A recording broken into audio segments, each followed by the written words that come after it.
The term game changer refers to an event, idea, or procedure that affects a significant shift in the current manner of doing or thinking about something. Films like 1927's The Jazz Singer, where synchronized sound for sequences of dialogue were incorporated into the film. Wait a minute. You ain't heard nothing yet. Wait a minute, I tell you. You ain't heard nothing. 1977's Annie Hall was the first film to break the fourth wall. What do you do when you get stuck on a movie line with a guy like this behind you? And in horror, films like Night of the Living Dead, The Evil Dead, and The Blair Witch Project are some of the films from the horror genre that changed the industry. There is one film that not only changed the entire movie industry business landscape, but also created fear so grave that it could have catastrophic effects on our planet. That film is Jaws. And we will dive into just how, yes, pun intended, at our number one on our list of 5 shocking things about Jaws that you may never have, or probably, heard of.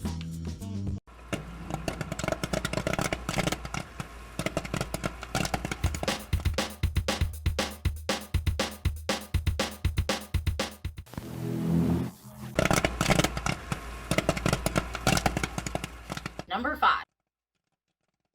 Did you ever wonder why movie studios saved their blockbuster films for the summer? If you thought it was because of people getting out more because of nicer weather, schools being closed, and most TV shows going on hiatus, causing people into seeking something to do, then you would be wrong. The summer box office exists because of Jaws. Opening on 464 screens on June 20th, 1975, breaking box office records with a $7 million opening. To put that in perspective, Avatar, the highest grossing film of all time, and another film by Spielberg, opened on 12,000 screens for an opening weekend of $134 million. That's an average of $11,100 per screen. In 1975, Jaws averaged $15,000 per screen. If we adjust for inflation, Jaws would have opened at $39.6 million. And if we were to add in the remaining screens that Avatar opened on, Jaws would have opened at $180 million. And unlike most movies that experience a drop-off after its release, Jaws picked up steam, and by August 25th, it had expanded to more than 950 theaters. Jaws was the first film ever to cross the $100 million mark and grossed more than $260 million by the end of its first theatrical run, which would equate to $1.4 billion today. Based on Jaws' record-setting numbers, movie studios shifted their strategy to releasing films at the start of the summer in hopes of replicating its success.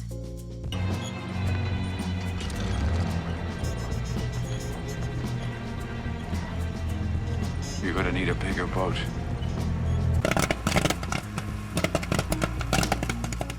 Number 4. Jaws is based on a true story.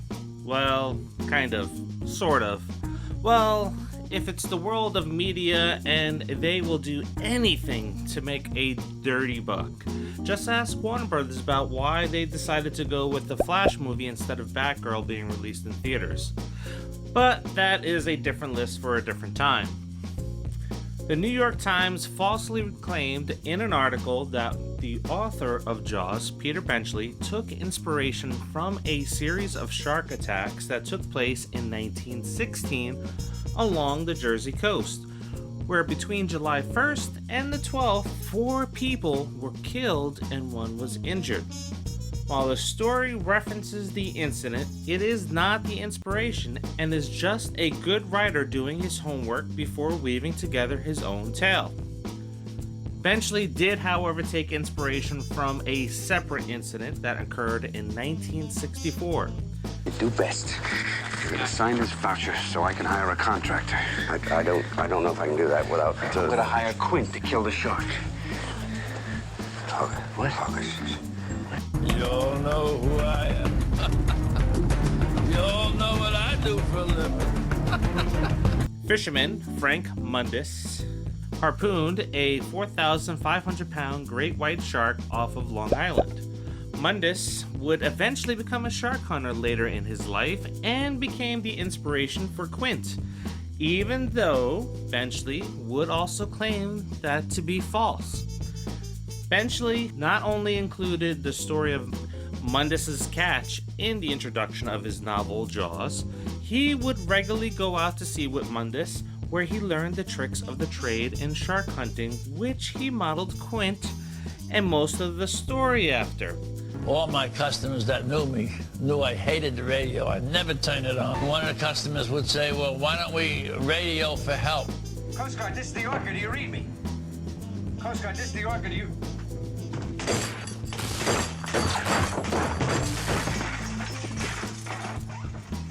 Excuse me, Chief. That's great! That's just great! Now where the hell are we, huh? You're certifiable, Quint, you know that? You're certifiable! You're certifiable! First guy that touches that radio is going to get it broken off. Frank Mundus said he became friendlier in his old age and was never eaten by a shark. But all the other traits of Quint were true. Number 3. During filming in 1974, in the background of one scene where we see tourists arriving on Amity Island, a woman steps off of the ferry wearing a blue bandana and jeans. Little did anyone know at the time it would be the last known sighting of Ruth Marie Terry, whose body would be discovered 2 months later only 100 miles away, with those same clothes tucked under her head. A 12-year-old girl had found her badly decomposing body while out walking her dog. Terry was missing both hands, a forearm, and she had been nearly decapitated from what she had been strangled with. Half of her head was caved in and all of her teeth were removed. Her identity would remain a mystery for nearly 50 years, and Terry would be referred to as the Lady of the Dunes. It is believed that her husband, Guy Rockwell Moldavin, may have killed her as they had left on a trip to travel across the U.S. and only he returned. Moldavin has had numerous run-ins with the law and was a suspect in the murder of his second wife and daughter, who also went missing 14 years earlier. Joe Hill, author of the book The Black Phone, had followed the case closely for years and stated how chilling it must have been for Moldavin to see his wife's dead face turn towards him every time he watched Jaws in the years that followed. Number 2. Wanted, great white shark trainer. Yes, you heard right. Producers David Zanuck and Richard Brown, fresh off their success of Butch Cassidy and the Sundance Kid, were looking for their next box office win. They purchased the rights to the book of Jaws with the idea that they could hire a trainer that would train a great white that was 25 feet in length, and it would do stunts for the film. The producers were talked down from their idea, and as we all know, work began building 3 sharks for the film that rarely worked and only appeared in the film for 4 minutes. For the long shots under the water, the crew left Martha's Vineyard for Spencer Gulf in Australia to film the real sharks and Hooper's shark cage attack scene. Number 1. Every year, people buy real baby chicks or bunnies for their kids on Easter, and occasionally there will be that one movie that features an animal that causes everyone to rush out and buy it, not knowing what they are in for. In 1997, Dalmatians became the most abandoned dog breed after the live-action 101 Dalmatians came out the year before. Jaws is no different. No, people did not go out buying baby sharks and then start flushing them into the sewers. Jaws had the adverse effect.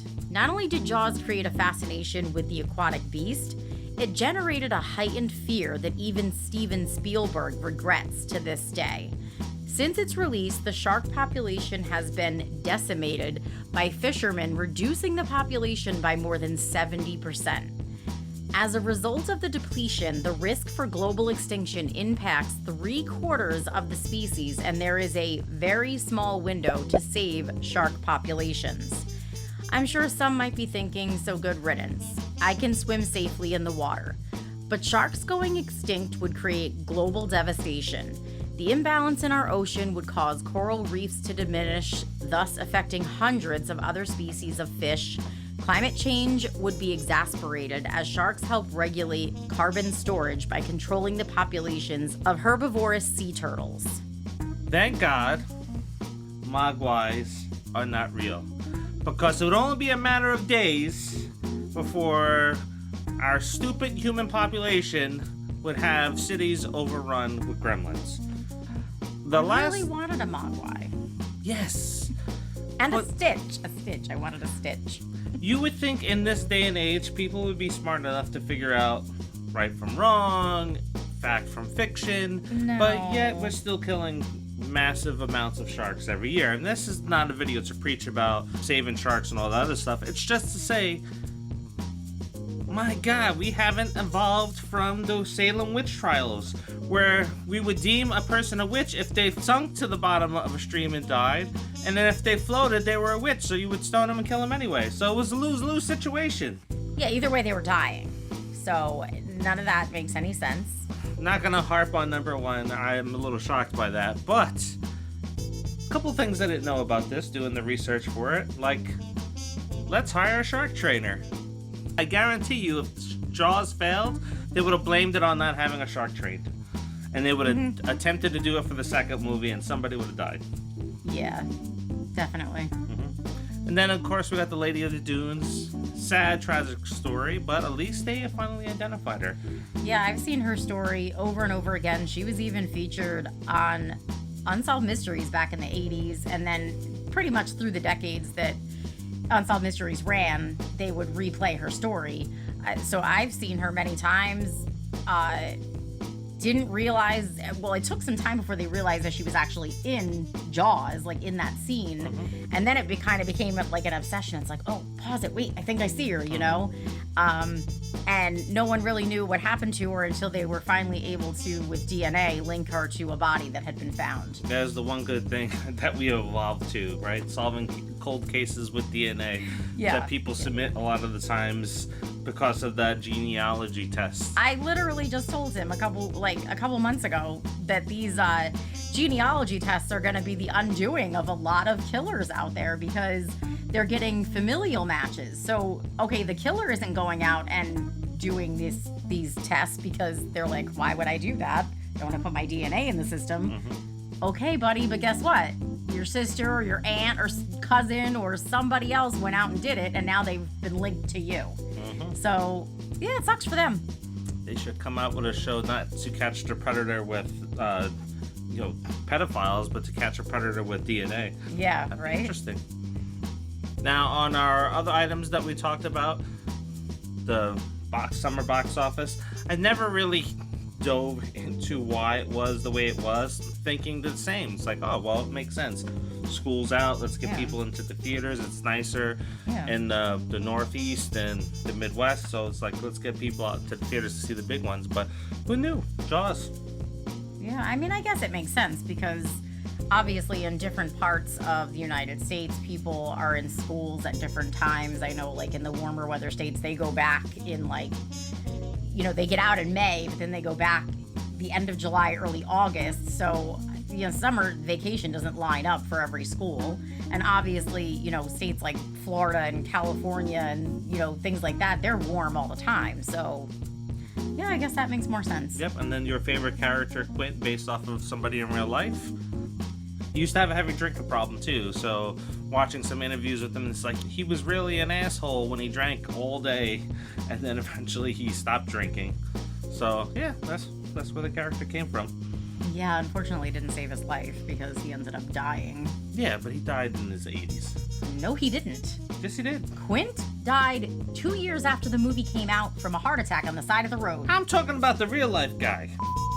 So what interesting facts do you know about Jaws? Let us know by dropping it into the comments. Did you know any of these facts? Let us know.